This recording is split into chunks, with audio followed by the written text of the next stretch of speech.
couldn't imagine putting together 2 or 3 weeks ago in the midst of a regional bank crisis in the U.S. That's still very much real, but feeling a little bit better here this week than it was weeks prior. In the midst of debt ceiling talks that seem to be going nowhere, and the potential odds of a U.S. Treasury default getting higher and higher, interest rate projections moved lower and lower from the Fed as people feared that the economy in the U.S. and globally was going to slow down. And now, as an ode to the dynamic nature of interest rate markets in all markets, but really interest rates are some of the most beautiful markets in terms of the odds of this event, that event shifting on just a continuous basis. And now we're back into a potential for rate hikes coming out of the Fed, as it doesn't seem like much here as we look at the 2-year interest rate, but it has bounced back to the highest levels that it's been since the outset of the regional banking crisis here, and is back above 4%, as close, like I say, as it has been in recent months to the highs that they put in of 5%, and overall positive sentiment around the U.S. Economy, as we've felt a little bit of relief from some of these different stories that were pushing interest rate projections down lower, lifting back up. And, you go to the Fed odds for the June meeting here, and the highest probability of a hike that we've seen in the last month plus, as it's almost 50-50. You looked at this last week or the week before, and you would have seen this in the flip type, the mirrored scenario, which is 60, 70, 80% chance that we stay where we're at, which is 5 to 5.25%, the bigger column there, and 20, 30, 40% chance of a rate cut. And now, in the matter of a couple of weeks, that's shifted all the way back to a rate hike, 36.7% chance as of today of a 25 basis point hike here in June. And now if you've followed the trends for the last year of trading, along with from the first interest rate hike from the Fed all the way until now above 5%, you were to say, okay, well, what does this mean for stocks? You might think, oh, it's bad. It's been bad for stocks, as we went from 0% interest rates to 5% interest rates, and in the same time, the Nasdaq, S&P, Dow, and Russell all trading in negative territory. In that same time, Nasdaq was down 20% last year.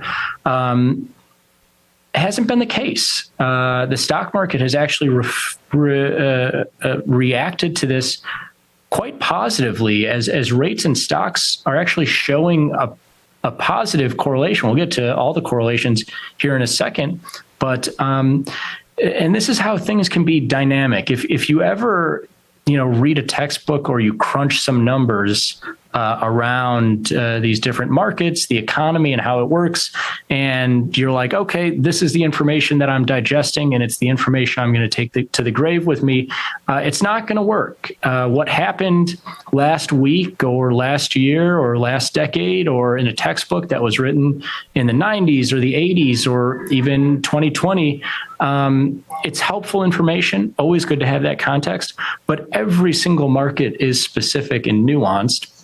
And you can see there in that red line, interest rates moving higher and higher throughout the end of 2021 into the entirety of 2022, trending higher in interest rates, and the S&P 500 trending lower. And now you look at just the last piece of this, the last couple of months of this chart, and you'll see these markets moving together. In March, they both move lower with this banking crisis information coming out. And since then, both picking up, bouncing back off of their lows. And the correlations have completely flipped. And now it's almost become less a story of what was in 2022 oh, inflation, it's out of control. We got to hike interest rates, and that's bad for stocks, and we don't know how bad this inflation can get, to now inflation is still relatively high, but middling. And anything that is a good economic indicator, be it even, I mean, I think at this point you could make a case for a higher than expected inflation number reflecting positively to the stock market, which wasn't the case, obviously, for the last year plus of data that came out.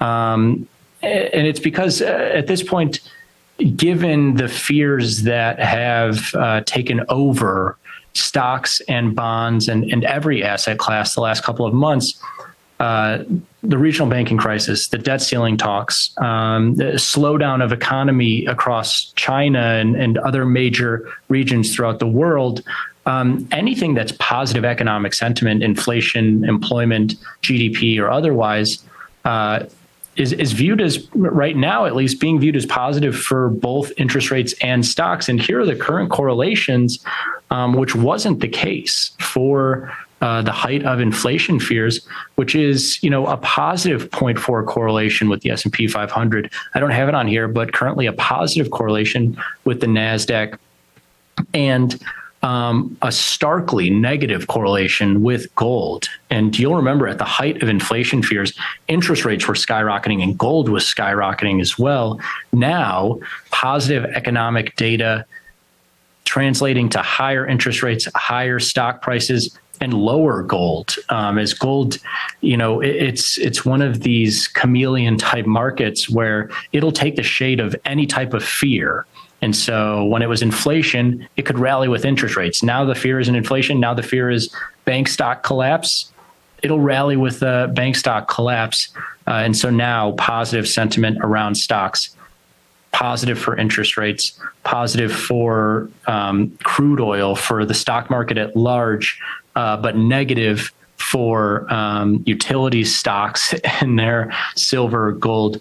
And though technology has started to become relatively positively correlated to interest rates, the almost what I would call the tech of the tech, semiconductors, still a little bit negative. We'll see if that flips at some point. But yeah, now more than ever in the last year or two, as interest rates have moved higher throughout that period, stocks actually taking it in stride, taking it as a positive thing, especially those financial stocks, the Russell and the S&P currently showing positive correlations to interest rates.